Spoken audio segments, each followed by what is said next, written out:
My personal formula is I'd rather somebody post quality over quantity, but with consistency in mind. If you're going to post three low quality videos just to get something out there, I think that's less of a good strategy than if you were to think a little bit harder. Welcome to the My Wife Quit Her Job podcast. Today, I'm excited to have Gracey Ryback on the show. Now, Gracey was introduced to me by my friends over at Lunch with Norm, and I'm really glad that we connected. She is a top Amazon influencer and content creator known for her expertise in influencer marketing and short form content. Now, back in 2020, she started sharing Amazon product deals just for fun. I don't even think she had a plan. And before she knew it, she had cracked the code on Amazon influencer and affiliate programs. And now she is one of the go to creators that brands work with, and they want their products to actually move on platforms like TikTok Shop. And she has also become a major voice in the Amazon creator space, teaching sellers how to use real, authentic content and influencer partnerships to grow their brands. And with that, welcome to the show, Gracey. How are you doing?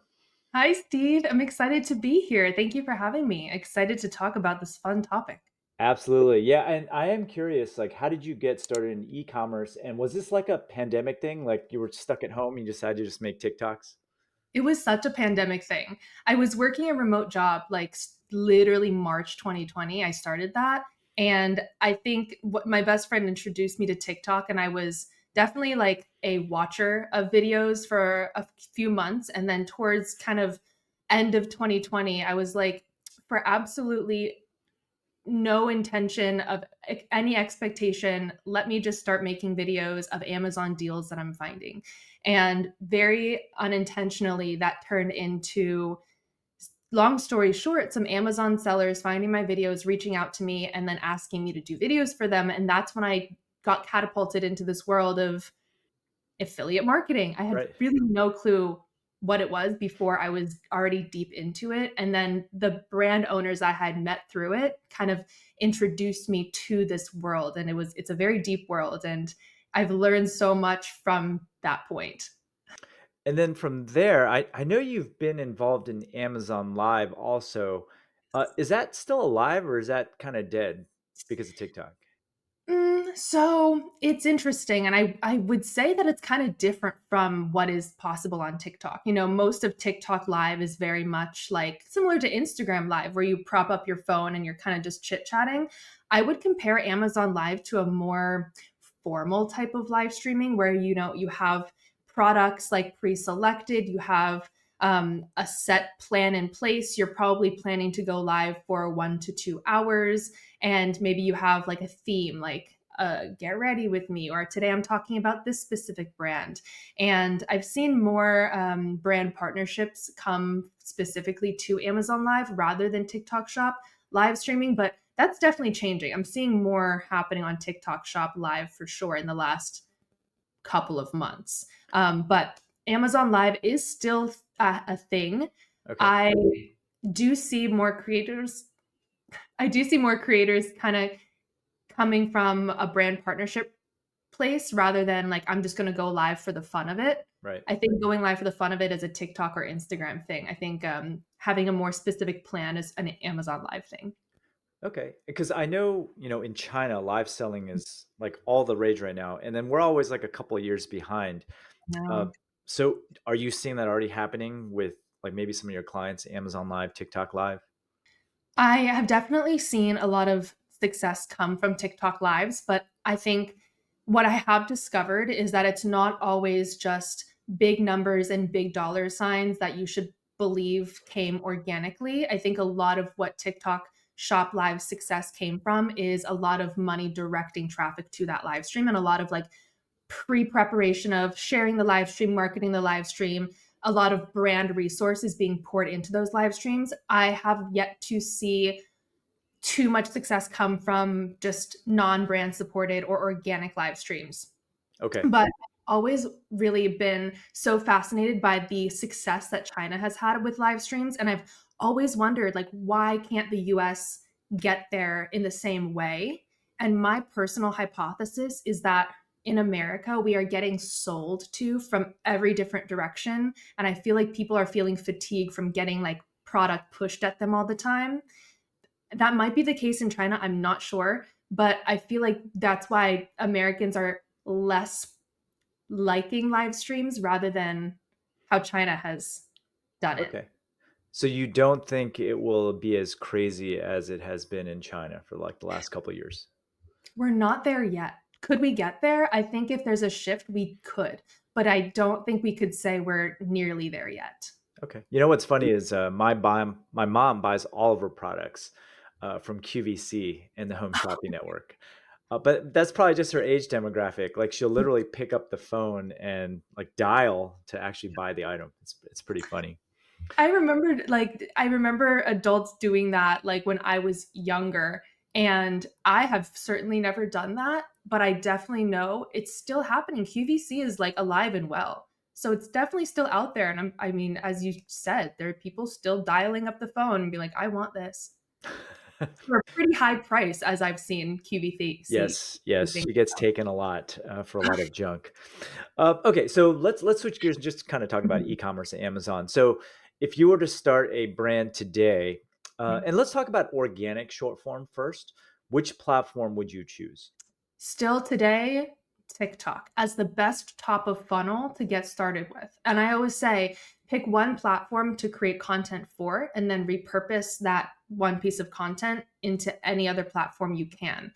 And so if you create for TikTok, that style is more likely to work on Instagram, YouTube, Pinterest, Amazon storefronts rather than creating for Instagram and hoping that it works for TikTok. I've noticed. So, what are the differences in the types of content that work on TikTok versus Instagram versus YouTube Shorts? So, YouTube Shorts algorithm is definitely a lot slower to push videos out. Instagram and TikTok are like more similar, but I would say that with TikTok, it's a lot more raw and messy. And you'll see videos with millions of views with some girl, no makeup, in bed, bonnet on, just saying a random thought that she had. And if people like the thought that she had, it might go viral. But on Instagram, it definitely is a lot more, still, as it always has been, more curated, more aesthetic, more high quality professional. Like, here's a recipe, here's an outfit idea, here is, home decor. Everything is really pretty, well lit, and curated. As opposed to TikTok, it's kind of messy, it's in the moment, it's authentic and relatable, if you will. And so that's still the case. But I've also seen more like raw, unedited, unperfect content, imperfect content on Instagram more successful recently. So, it sounds like Instagram takes more effort, right? Yes, Okay. typically. So if you're going to do it, just start with TikTok and just post the exact same content on both, is Yes. what you're saying. Yes. Okay. All right. So maybe we should just like make up a hypothetical brand here. What are you into? I like beauty stuff because, not because I'm like, oh, I like beauty and makeup, but because it has a good before and after that you can show really quickly. And that I think converts well. So let's use beauty if you. Sure. Okay. Let's use beauty. Okay. What types of content? Because it's first off, do you have to post every day? So my personal formula is I'd rather somebody post quality over quantity. But with consistency in mind. So if you're going to post 3 low quality videos just to get something out there, I think that's less of a good strategy than if you were to think a little bit harder about, like, am I providing value in this? Is this something I actually am getting something from when I watch this video? And thinking a little bit more about the quality and the lighting and the energy that you bring to it. So I wouldn't say like post every day, you'll see success. I think it's make sure you're posting something good and then being consistent at it. So I'd rather you do 3 times a week good videos than crap videos once a day. Okay. And then when you say quality, you don't mean production quality, right? Slightly. Like, I think the very basics are having good lighting, the video's not blurry, you're not like the sound isn't warped, and you're not like in in a windy airplane or something, like at least have clear audio, good lighting. That's like, I feel, the basics. If you don't have these two basics, you can assume that your video probably won't perform. Okay. And then quantity, would you say like the minimum would be 3 times a week? Yeah. Okay. Because I've been told like, multiple times a day, especially if you're trying to scale, That's a great way to burn out really quickly, right? because anybody, no matter who you are, you will run out of ideas eventually. And then eventually the pressure of like, I ran out of ideas. What do I do today? How do I get something out there? And then like that pressure is going to kind of mess with your creativity. And so I think batch posting is great. I have like a running list of ideas that I might get at 3 a.m. in my head, and then actually film it and batch it like a week later. Mhm. But quality, I think, is still going to be a priority over getting something out there when it's bad. I mean, that totally makes sense. Do you have like a content bread and butter? Because I think what most people have problems with is what do I put? Like, if I own a brand, well, like, what am I going to post? And I think so many brand founders, at least the consensus that I've heard is like, I don't want to put myself out there. I don't want to, Yes. yeah, I'm not interested. I'm not a social media person. The thing that I think um, is missing from brands is the human factor. Something that I actually learned from our friend Kevin King Hmm. is, he said, what's going to make the difference between you and your competitor is the story behind your brand.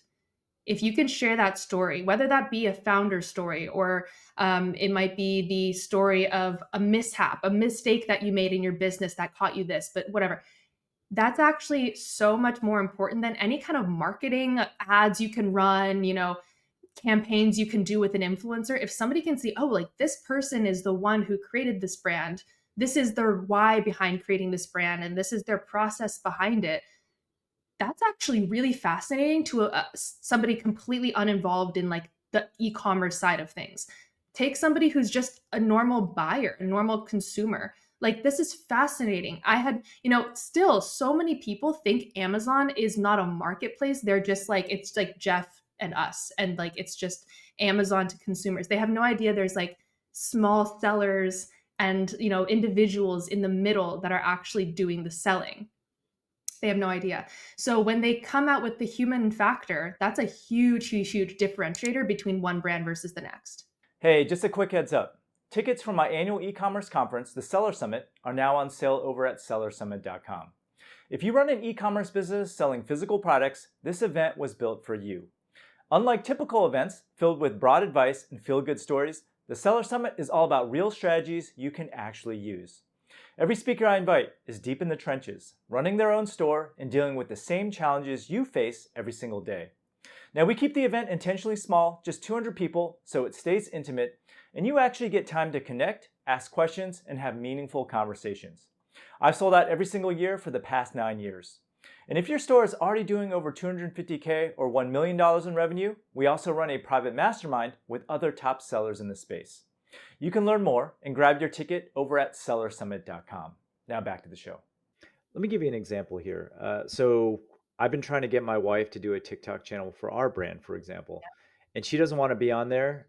Mhm. And I mean, we sell handkerchiefs, right? We don't want some middle-aged Chinese dude hawking handkerchiefs, although it might work, I've been told. Right. So you do the founder story, and Mhm. then maybe you talk about like the process, how we process orders, but we're talking like one post a day, right? You're Mhm. gonna run out of that really quick. So I'm just kind of curious, like what your mix is. Like if a brand came up to you and said, "Hey, I need to create content. Like I need a list of things that I can even talk about Yeah. indefinitely." Yeah. So there is two types of important content. There's nurture content, and then there's reach content. So you need reach content to reach new people. You need nurture content to keep the people you have around and interested. So it involves a mix of everything. With that reach content, I would suggest hopping on trends. There's constantly trends that you can hop on every single day. October 1st, hop on the it's the first of the month trend. You could take a video of you sitting at your computer at your desk, write like a quote, not necessarily like an inspirational quote, but something like, something useful, something valuable, like a little quote. It could be a 5 to 7 second like B-roll clip of you at your computer that could go viral. You can also hop on trends. Like, for example, Taylor Swift's album just came out. You could use her music, incorporate her music into like your business. There is always a trend that is happening that you can hop onto, make it relevant to your brand, and that's your reach content. The nurture content might be a little less viral. That's not for the big views. That's for, you might get a few hundred to 1,000 views on it, and that's okay because that's like your nurture. So that could be a 1+ minute video of you sitting there being like, today I ran out of stock and I lost my rank. And this is what it means as like a business owner. Today, I had to buy more inventory and I'm out of money right now. That's like the life of a business owner. It's not always glamorous and money and successful. Oh, this is our new launch. Check this out. Here's a handkerchief. It's made out of this. Here's how I use it. It's on sale if you guys want. Like, there's a bunch of different stuff, but if you only rely on your life and your brand, you could run out of stuff really quick. But if you look at the greater ecosystem of what's happening on TikTok and then you jump in with your angle, that's like, you can never run out of stuff with that. Okay. And then what is like a good mix of nurture content, growth content, and what about just flat out, like does flat out mentioning your product work also, or is that going to nerf the reach? I think if you are a brand and you're nonstop just hustling and selling your product and bringing no insight or value or entertainment, you might not grow that way. Right. So that's like the reason for the reach content. Um, if you're talking post cadence or like how much reach versus how much nurture, Yeah. Percentage wise. Yeah. okay. So I'd say 30% reach, Okay. 70% nurture, I think. Okay. All right. And then when you decide to mention your product, it's just like a casual mention, right? You don't have to mention any links or anything like that, right? That's a no-no.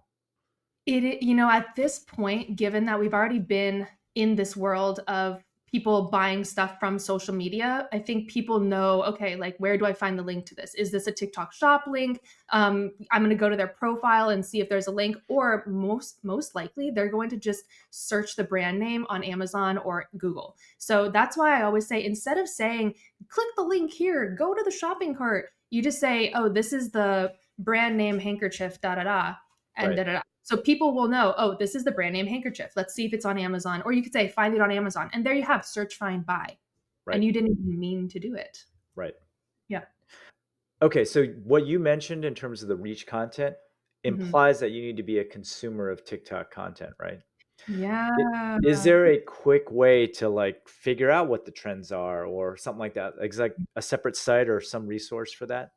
Sure. So there's a couple of sites that could give you insight as to what's trending, but there is, and this is why I say scrolling on TikTok is part of my job, because it really truly is. Until you have consumed enough content to understand what separates a good video versus a bad video, you're always going to wonder, why did my video flop? What am I doing wrong? You can't know until you have seen both sides of the spectrum. And then I, at this point, can look at a video and not see the views or comments or insights, and I can know this is a viral video versus not, simply based on the hook, the cadence, the lighting, the sound, these factors. Viral videos always have a reason that they're viral.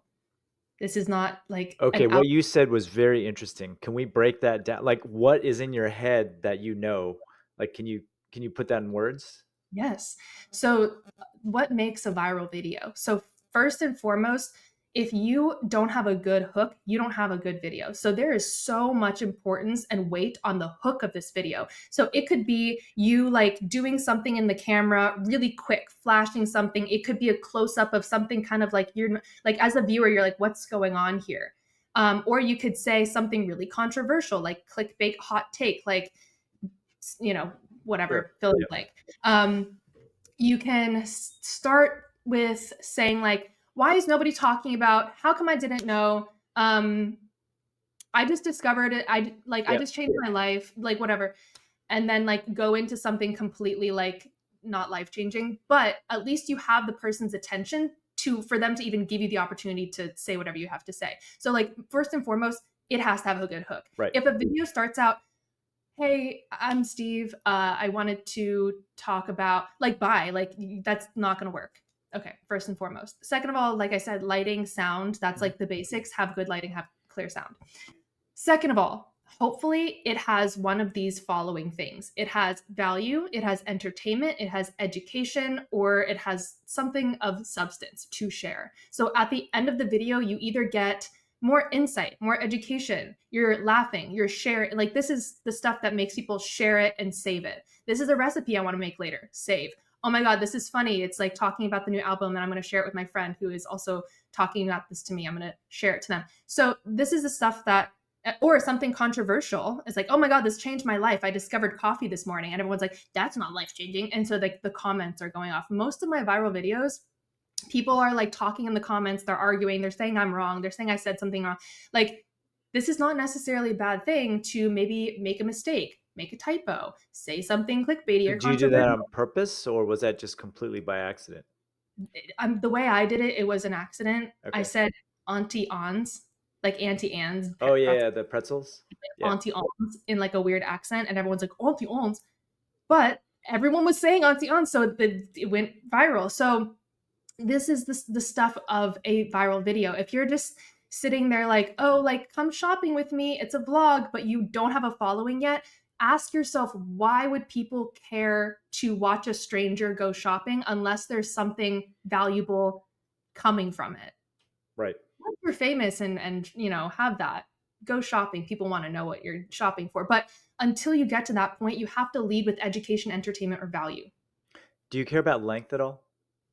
TikTok is pushing videos over 1 minute. However, unless you really have the ability to keep someone interested for over a minute, I would say keep it 30 seconds to 45 seconds. Okay. The thing is, if I can keep it under 30 seconds, I will, because there's the scrubber bar where you can like jump to a certain point in a video on TikTok. If it's under 30 seconds, it doesn't have the scrubber bar. So if somebody wants to see something in the middle of the video, they have to watch the whole video again. So that obviously helps if Okay. you can keep it under 30. And then in terms of determining the ROI, which is another question I always get, right? There's always a halo effect when you do this stuff. But is there a way to measure it? Hmm. I think we're trying to figure out right now. Okay. As of right now, today, I don't think there is, because this is like, how do you measure brand awareness? How do you know how many people saw the video and now know your brand exists and now might be like being like, oh, like if I ever need this, I'll come back to it, but I at least know that this is out there now. Like that is something so valuable to just be discovered and be known, and like for your brand name to be in people's brains. But how you cannot really track that or ever know, but it's happening. And this is the halo effect. So you might get that search, find, buy on Amazon. You might not, get all the attributed clicks through affiliate links or attribution links that you can calculate. So this kind of ROI is so hard to measure, but brand awareness is very important and should not be discredited. All right, let's switch gears a little bit. Let's say you're willing to create one TikTok per day, Mhm. but then on the flip side, also, you could be spending time getting influencers to create the content for you. Correct. How do you make that decision, and which one will be more effective at what budget? I know it's a Mhm. complicated question, but I think you get what I'm asking. I get what you're saying. So as the founder, you have your own insights and value to bring, and nobody knows your brand better than the founder themselves. I was on a call one time with a brand, and she was literally saying, like, I don't want to be in front of my product, but my product works. I had eczema and I used my product. It was the only thing, da da da. And I'm like, why don't you just put up your phone and tell me what you just say to the phone what you just said to me? And like, you sold me. So, like, you just did it right then and there. So, part of this for brand owners and founders is that they feel like social media is this huge scary influencer thing when they're doing it already by just sharing with their friends and family that their own product works. Anyway, so to answer your question, I really like the strategy of using UGC and then using the content that actually converts and using paid ads behind it. So I think at this point, I'm seeing more and more brands not only just depend on an influencer video to organically do well, but they're always asking for the ad codes or the spark codes to then boost that video as well. And, every platform, as I'm seeing literally starting from Q4 this year, is becoming more of a pay to play platform, unfortunately. Okay. So organic reach is, at least as I'm seeing it, dying. Even Amazon and TikTok themselves. TikTok's like, use the promote video feature. TikTok's like, here's how to promote on Meta. So at this point, I think driving traffic, paid traffic to an affiliate link used to be against terms, but now they're really pushing and supporting it. And brands are as well. So not every video that an influencer does organically for you will result in good views or good sales. But what you can do is, if it does a little bit better organically, choose that piece of content, use organic video to kind of test what's good, what's not. If it does well organically, boost it with ads.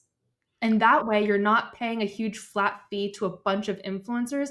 UGC is much cheaper. And if you use, softwares that do UGC, typically they give the brand or the seller the rights, the copyrights to the content. So you can post it on your own feed, or you can run ads, whatever you want to do with it. All right. So what I'm hearing right now is organic reach. Maybe they've made some changes, but it's not nearly as what it was like Correct. several years ago. And so that implies that creating your own organic channel is not going to be as effective, right? It's slower, it's harder, it's more saturated, and brands want, pay to Right. play. Yeah. Okay. So in terms of your time, then would you just jump straight to like UGC influencers, maybe putting out your brand story, but not being as consistent with it? It depends on the brand and the owner. It depends how much you are able to dedicate to it. It is never a bad idea or a waste of time to get content on social media about you or your brand. That is never a wasted effort. It is always like think about like it's stock investing. Like every penny that you put in today is going to result in gains one day. The only way to not get gains is if you stop investing.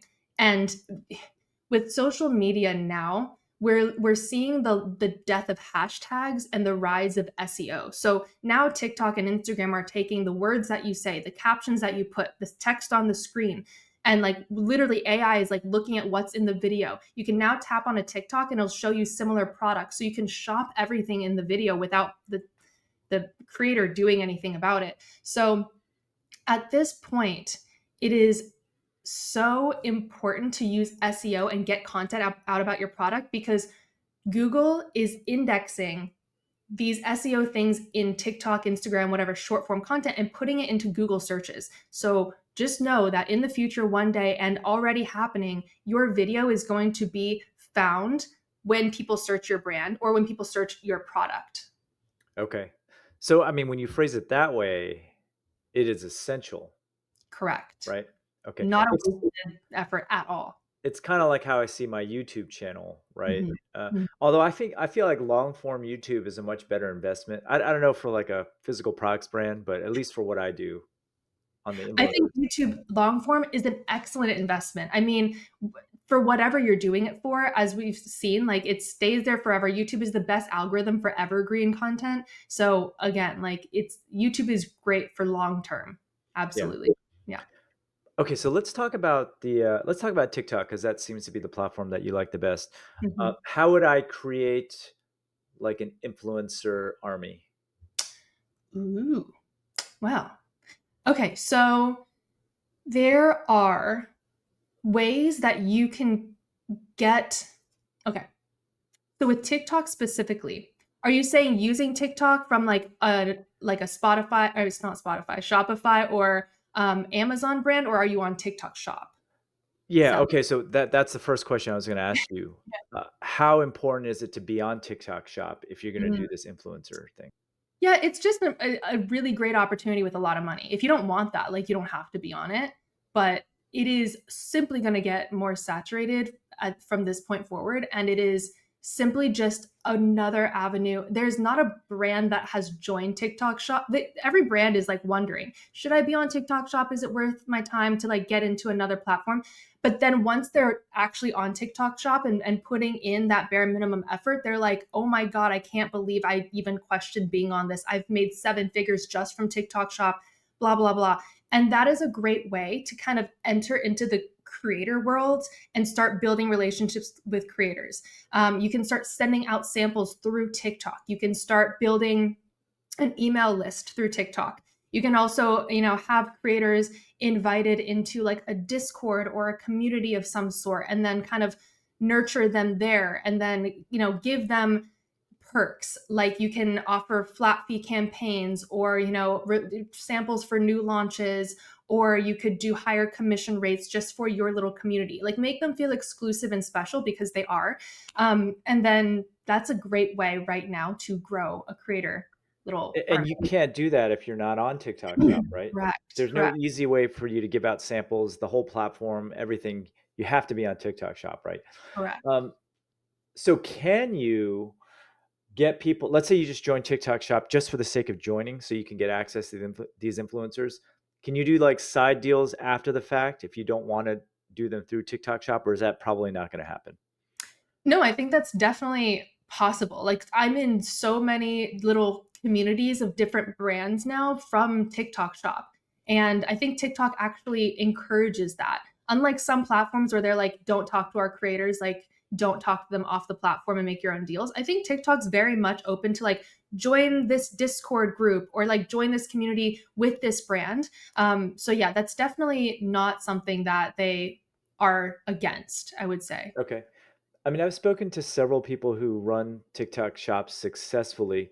Mhm. And I guess there's just a couple different schools of thought. Like on one end, you just like max out the number of influencers you can message a week, which is like thousands, right? I think it's like Mhm. 7,000, give out free product. And just over time, you have this army, right? Mhm. On the flip side, I've also had people that tell me, hey, just being on TikTok Shop and getting creators to do things has already boosted my Amazon sales. And their TikTok Shop sales actually are not that great, but their Amazon sales have exploded. There's your halo effect, Right. right? Because even now, TikTok Shop is a great discoverability platform. People still want to go and buy on Amazon. So people are discovering it on TikTok and then search find buying it on Amazon. And that's why, whether it be the price is slightly higher on TikTok, or maybe the shipping is just longer, or maybe a lot of TikTok Shop products still don't have free shipping. It has to be above the $30 point or have specific shipping requirements. But I'm not going to pay $8 shipping for something I can get free shipping on for Amazon. And this is a big thing for buyers. Like people Right. don't want to pay shipping. So they're still going to search, find, buy on Amazon. And that's why your TikTok shop sales might be a little bit, but you're seeing that result on Amazon. Another thing I want to mention is the higher commission rates on TikTok shop that are required that can really hurt profitability. So a lot of brands go into it and they're not counting for the fact that like, oh, I have to send out hundreds of samples and then my commission rates are what, minimum 10 to 15%, Yeah. upwards of 30%. Those margins aren't built in, before they start that. So all of a sudden, and then they have to pay for GMV max ads, they Mhm. have to pay for ads too to really get the ball rolling. So they're like, oh my God, I'm losing money, I'm not profitable, da da da. It's like a dead platform. I don't know why I'm doing this. But that is like a learning curve to get to that profitability. Like that might be where you start, but don't get scared there, because you're seeing that brand awareness, that halo effect on Amazon. And like once you get enough sales there, it really does snowball. So I don't want that to be like a scared, like fearful thing, because yes, you are going to have to pay for the extra samples and the commission rates and the GMV max, and it's going to feel unprofitable, but you're getting so much value that it's not just, calculated in sheer sales. Yeah, it's just not easily quantifiable, like the Mhm. halo effect. Let me Mhm. ask you this. I know you work with a lot of Amazon sellers. What types of products work well? And will you just sometimes tell someone, hey, this product's not going to work on TikTok Shop? I've been surprised before. So products that are demonstrable are very important on TikTok. I personally have seen supplements do well. I'm not a big fan of them because I like to see like it's hard to describe a long-term before and after effect within like a short video without like the process. I definitely think there are some products that are very niche or very, very expensive or just hard to describe that might not be a good fit for TikTok Shop as much as others are. The good TikTok Shop is like demonstrable, a pretty affordable price because again, like the demographic is younger on TikTok, Mm. and something you can like explain in a video. If it's something very niche, that's hard What about because something boring? Like, would you do TikTok shop for like, I don't know, office products or something like that? yeah, yeah. Yeah. I don't think boring is like a bad thing. I think boring is like, people say like invest in boring businesses because people are always going to need boring things like cookware set. Everyone has one. It's kind of boring, but like this is doing numbers on TikTok, or like an office shelf. People love decor. People like seeing it decorated in different ways. They want to see like organize my office with me, and this is like a perfect natural like product placement. So I think boring is not necessarily bad. I think maybe reddish flags are like very niche, hard to explain, or super expensive. Give me an expensive of something that's super niche that wouldn't work. A really expensive camping stove that is geared towards like survivalists specifically, not like just necessarily campers. And it's like $500-600, and it has like weird features that you can't really like show. That might be a bad example because maybe I think that's a good example. I mean, maybe that's something that would work, with the exception of the price part, right? What is the right. sweet spot for price? Price. I want to say like between, if it's over 75 to $100, that leaves the realm of impulse purchase. Okay. That's more of like a there's a hair dryer product right now going viral on TikTok Shop, and it's about $470, and everyone's like, "Well, dang, I want it, but I don't have that." And maybe that's like just like the loud people in the comments. It's like, I have $10, but people want to see like maybe under $50. Mm. I think is like you're gonna hit a bigger population of people who can just be like, okay, like I'll buy it, rather than like I want it, but it's kind of out of the budget right now. Is that hairdryer doing well It is doing very well, and I at even 470 bucks? Wow. it's Okay. it's yeah, it's like a reverse vacuum type of hair dryer, and it is doing really, really well, shockingly. But I also have seen that it is selling well on Amazon specifically. I haven't seen how many units they've sold on TikTok, but TikTok Shop has been doing these like specific sales that are not available anywhere else. So people are going in stores of like, look at this hair dryer that's $200 here, but you can get it 150 on TikTok with a $50 coupon. So that's like how TikTok is like incentivizing buying there versus store or Amazon. So there are clearly exceptions to the price rule. It's really Yeah. just how cool you can make it look in a video, right? Yes. Yes. Okay. All right. So let's go back to the fact that you have a brand now. How do you pick the correct influencers? Like, what do you look for in an influencer when you're looking for a brand?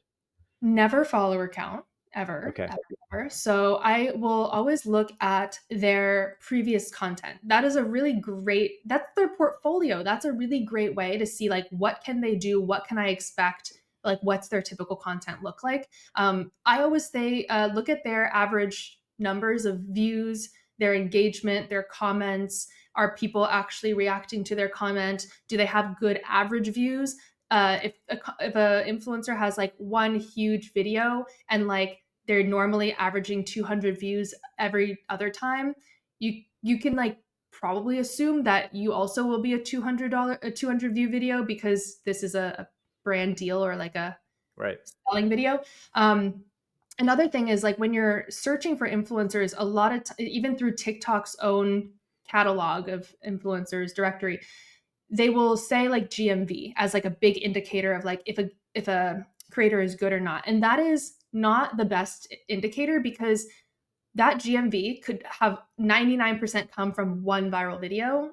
And so that can't necessarily be applied to the video that they will make you.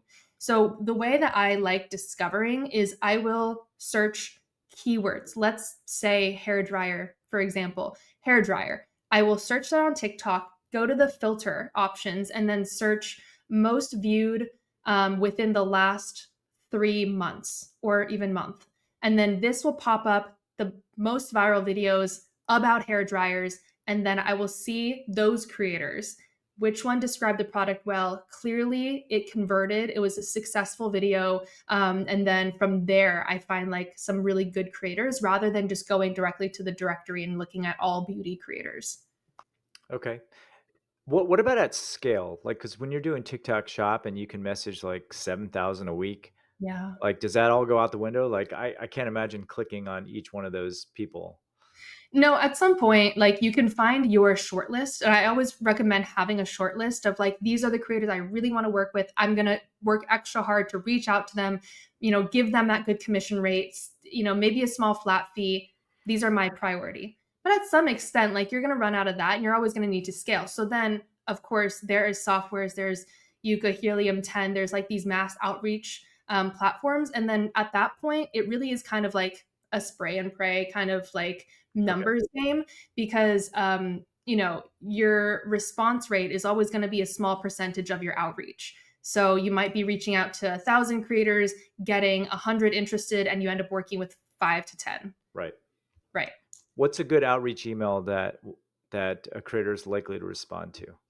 hmm So I always say keep it as direct but comprehensive as possible. So I got this email I get many emails that are Sure. looking like, hey, like, and then they'll say, I'm looking for an influencer. Can you do it? Thanks, brand. And so, when I get this and I'm really stressed looking at all the emails that I have. And so immediately we have to start this back and forth game of like, okay, like what's the product that you want? Right. What is the budget here? Like what are you looking for a TikTok, a live stream, like UGC? Like what are you looking for? Are you looking for this tomorrow, next month? Are you looking for like Black Friday? And then like what's the goal here? Are you looking for sales? Are you liquidating? Like maybe most influencers might not ask like about the intention behind the campaign. But if you can include this kind of information in that first outreach email and then leave my responsibility to decide yes or no, Mhm. simplify it for both sides instead of creating like a whole back and forth that's going to take a week or two to like get to the bottom line. So you would recommend like the money and the affiliate terms right off the bat? If you have that and if they're strict, then yes. I don't think there's any problem in asking the creator what is their rate, because sometimes they'll, the Spider-Man meme where it's like, what's your rate? What's your budget? But I Yeah. think if you have like a very strict budget, you're like, I have $50 and I'm not willing to pay anymore, then say that outright. So the other person's like, I charge 500 a video. And you're like, well, Yeah. but if you have the information, say the information outright. If the rate is like something you're not sure about, then fine. Like ask what's the rate? What's your rate for this? That's not a big deal. For the clients that you've worked with, like how many influencers do you have to work with in order to give it like an honest shot at this for the people listening who are like, I don't know if this is for me? I hate to see people give up on influencer marketing or working with creators because I truly don't see success without it at this point in the game for long. I think influencer marketing is always going to be an important piece of the marketing puzzle. Um, how many? You could get a one-off lucky hit, or you might have to work with 10, 20, 30 before you get the results that you're looking for. And that's why I'm also talking about these lower budget costs. Like if you're paying every influencer a flat fee, like you will run out of money for that quick. Right. But if you know work with micro influencers on a performance commission based way, and then you kind of boost ad spend with the videos that actually organically convert, then it's a lot more less budget heavy and a lot more like performance based. So I don't know, there's not a specific number. Every brand is different, but I hope that, a couple of non-viral campaigns doesn't make a brand give up on it completely and say this isn't for me. I mean, here's just what I've seen. Like people go out and they get like 10 influencers and it doesn't have an ROI and they're like, this doesn't work, right? Right. And I think especially with influencer marketing, when things are hit or miss all the time, Mhm. what I was trying to get at is, given what you know about like the percentage success rates, and I know there's a ton of variables in there. Like, what is giving it a good, honest try? Hmm. I would say if you have reached out to thousands of influencers and you have over 100 pieces of content, and not a single one of them has provided any inkling of sales, success, awareness, views, you could probably be like, all right, like I either have to completely change my strategy here or my product just isn't a good fit. And as a brand owner, you could probably like logically think like, okay, I understand my product is because of this factor, maybe not a good fit for this. Or I could see where the friction is on why this is not working. Because at that point, 50 to 100 videos, pieces of content is with for TikTok Shop what you need to get into GMV max. Right. So once you get that, I wouldn't say that's like a super hard or expensive thing to do. It does involve outreach and that might be a little time consuming. But once you get to that point and you've seen nothing, no organic results, change strategy I mean, or that's like, highly unlikely, but yeah. yeah. Okay, let me ask you a different question then. Hmm. How does one manage interacting with thousands of influencers? Hmm. It's time consuming, to be honest. Of course it is. That's like managing thousands of relationships back and Right. forth of, everyone's different details, different situation. You're going to need time to do that. Um, this is something you could get an assistant for. This is something that it would be worth getting like a VA or an assistant for because it is important. But also, as the founder, brand owner, like your time might not be best spent here. You have other important things to do that only you can do. So, I guess what I was getting at was, I know there's all this TikTok shop mhm, software out there that like yeah. just automatically blasts like your template and modifies it a little bit. Mhm. Are your clients or anyone using those things, or is it Definitely. I think at this point, there's no better way to get that mass outreach and save time doing that. I think those are a very, very good tool right now to get your product message out to as many creators as possible, once you're playing that numbers game. But I also do want to say, have your short list of influencers, maybe like right? 20, 30 that you find, and really focus and hone in on those because they're short lists for a reason. They're Sure. performing in your niche, converting, have good content, whatever. And if you have to invest a little bit more in working with them, whether that be flat fee, higher commission, extra samples, try. All right, let's tie it all together now. All right, so your brand, you just started out. What's your relative priorities between putting out your own organic content, finding influencers, or going on TikTok Shop and just trying to get influencers that way? Hmm. If you have a brand, being on TikTok Shop is a very great way to just grow it. And I don't see any reason not to be on TikTok Shop right now Okay. as any brand. If you are established on another marketplace, be on TikTok Shop, Okay. especially as Q4, especially now. So there's that. If you're talking about like how much do I invest time in my own content versus working with influencers, I'd say make your own content. I'll take the wise words of Gary Vee here: document, don't create. Like, Okay. don't specifically set out time and try to be something you're not and try to like find ideas out of thin air. Like, just document your process, document your thoughts, be real, be honest about it. That's your job as the founder. It's to give insight into what your life is like and what you're doing as a founder or whatever your product. Make that natural. But I don't think that should overpower working with other creators. That is like the that's the greater picture here. Okay. So that's the way to reach more people than like your brand new founder account. So that is a little bit more priority for me than the founder creating their own content, Okay. but not to say, oh, don't do it or it's not worth it. Like, Sure. Sure. but it's not the priority or focus compared to working with others Right. that could talk about your product.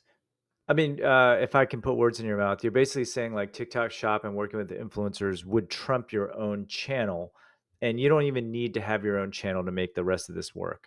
Correct. Whereas the flip side is not necessarily true. If you focus strictly on your own content, it might not go anywhere because these platforms are looking to make money. Right. Okay. But I also want to say it's never a wasted effort. If you can mesh it into your daily schedule in like an effortless way that's not taking too much time away from everything else you have to do, it's so worth doing. Thank you, Gracie, for that advice. Where can people find you online if they need help in this department or if they want to look up some great deals on Amazon? Are you still doing that? I am, yeah. Okay, okay, Yes, yes. So you can find me on Deal Cheats on all platforms, DEALCHEATS, and my email is contact@dealcheats.com if you ever want to reach out. okay. Well, thanks a lot for coming on the show, Gracie. Really appreciate your time.